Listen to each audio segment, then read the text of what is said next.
Hey there, carrying on with the Royal Regiment of Scotland kilt.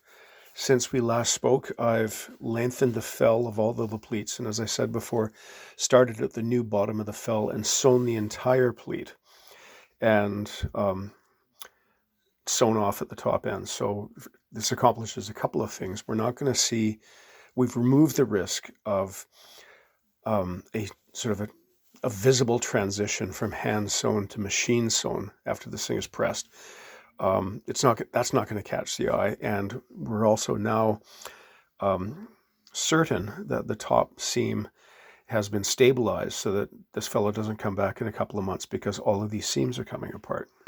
Now I'm ready to sew the first pleat to the second.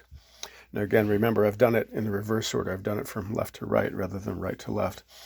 So, and remember, I was concerned about putting the having to sew in a patch because we didn't want a rough line, a raw line being visible in the aperture of the lining at the buttonhole. But we discovered that on the first pleat, we have more than enough cloth to present a clean appearance when seen in the small aperture. And fortunately, we have the same, we have enough good cloth there that we don't have to sew in a patch. Remains to be seen what I'm going to do here when I sew this over. But in the meantime, I've cut a piece of plastic cardstock, and yes, that's a blister on my hand from working on the boat yesterday. Heavy plastic cardstock that you get from model shops, hobby shops, and I'm using it in here as a backing piece so that as I sew this seam, I'm not catching this layer because this is going to get cut away a bit because when the canvas goes in.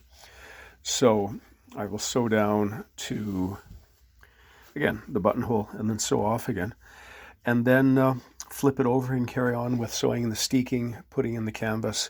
And if I encounter the next exceptional or curious thing that I encounter, I'll certainly bring this to your attention. Incidentally, the reason why I'm doing this single-handedly is that it's rather early in the morning and nobody else is up and about yet. So rather than drag my cameraman out of bed, I'm just carrying on single-handed. There we go. So I'll report in later. Cheers.